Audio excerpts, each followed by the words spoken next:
Hi, this is Judy from FocusWriter Pro. This video will show you a walkthrough of FocusWriter by gotcode.org. To get started, you just go to gotcode.org/FocusWriter and you'll come up with this screen for the download. It'll give you a little bit of an overview of what it can do, along with some screenshots.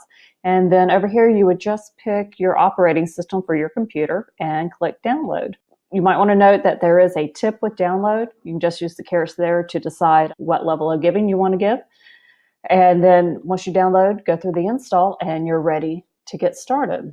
So when you first open FocusWriter, this is your default screen that you get. It's a nice clean desktop with a piece of paper on it. So it's really just you and your words, but there's a lot of nice customization that you can do with this. And I'm going to walk you through some of that and some of the functions.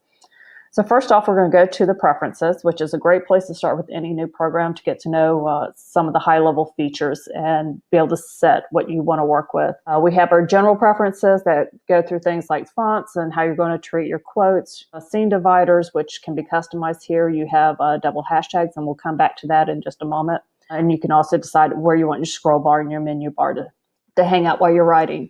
You can also set daily goals. So, that could be minutes, that can be words, you can reset, and it can also keep track of the history for you.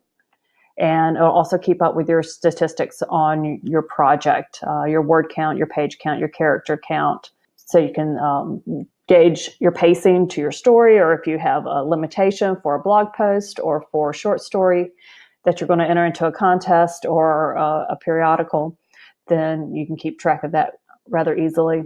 Also, with spell checking, you can come in and set your region for your language.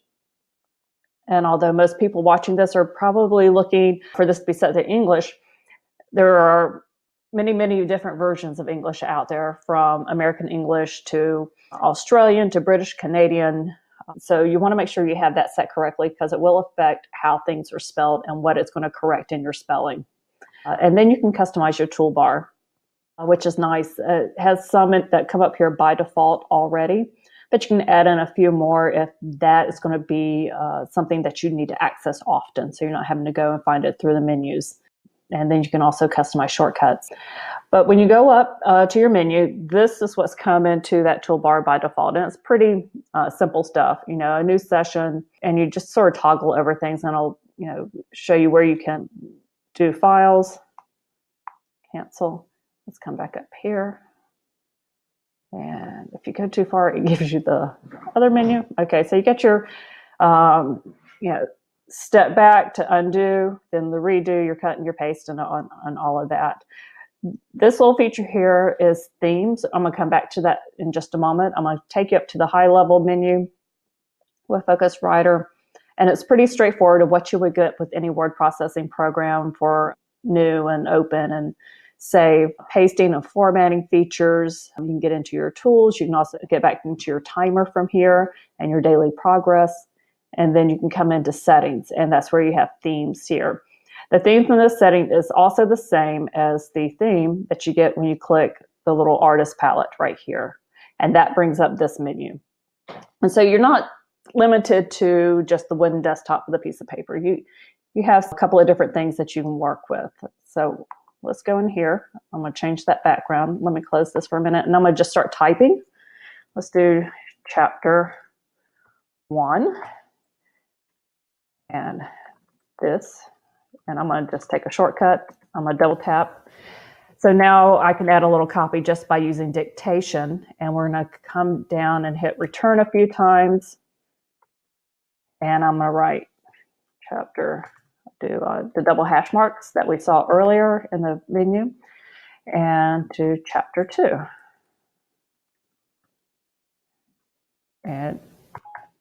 And just to make this easy, I'm going to just dictate the next little section to add some copy there. As we're writing, you need to think about how you're going to organize your project when it comes to this. Some programs will do it for you automatically. The way this is organized, it will do different scenes within your session. Session is what they call the file, the main container for your copy. You can look at that as your full manuscript, and you're going to have chapters inside it, or you can look at it as individual chapters with scenes. And so you would have a dedicated folder where you're saving all of your files, and you can have, a folder with all your project files in there and all of your chapters with scenes, or you can look at this as just one manuscript. And so while we are in here, that's strange, it didn't take that copy. So let me just cut and paste so we have a little copy on both sides, just so I could show you what I'm talking about. And when you come over here to the scenes, this little window pops up, and you can see where we had that divider, the 2 hash marks, is actually made this into 2 sections, and those sections can't be moved around. So if you're looking at a writing session file as a chapter, you're rearranging scenes. If you're looking at it as a manuscript, then you're rearranging chapters. And so you want to make sure that you get those hash marks in the right place to give you the control that you want. And just to go back and change this, I'll just go in here. To change the background, we'll take a look at a few of the other themes here. There's a couple of interesting settings if you just really need everything gone. So it's just you and your words. You can put it on a background. You can go a little old school with some X files, computer tabs, or you can just be up in the sky with your thoughts and your words. You also have a ability to customize that by importing themes and images.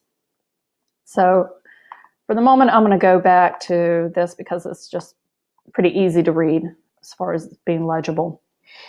So we've gone through the preferences, we've gone through the menu and the timers, and we've gone through rearranging our scenes with the side taskbar and some of the file organization. Real quick, I'm going to show you one more area for the program. When you cursor down at the bottom, this is where it'll give you your stats that you're tracking for the day. So it'll give you your word count, it'll give you your percentage to your daily goal.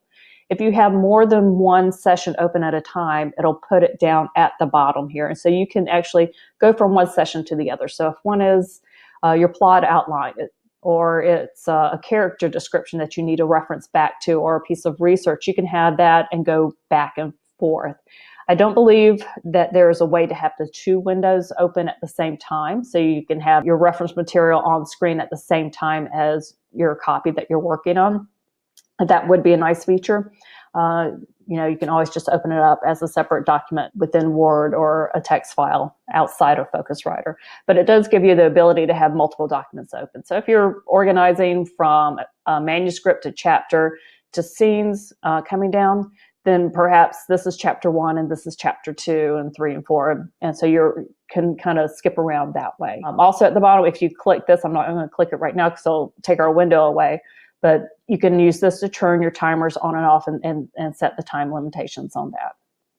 So this is FocusWriter, and it's a really nice program. It's got some nice customization features in it. It allows you to sort of customize your workflow a little bit on how you want to organize your material.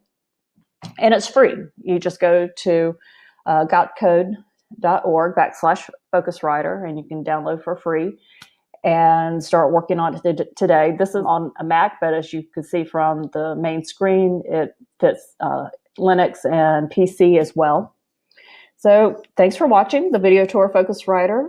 And if you have any questions, just leave them down in the comments or send me an email over on the About page, and I'll be happy to get back with you. Until then, see you next time.